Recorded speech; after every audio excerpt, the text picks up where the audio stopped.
நான் பயப்பட மாட்டேன். படு. என்ன சொல்ல போற?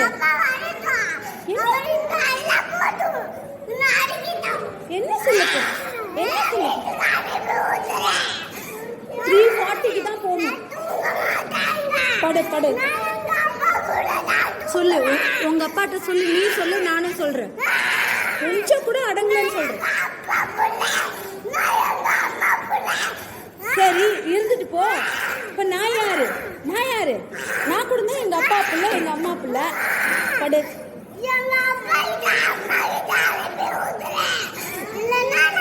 அனுப்ப முடியாது.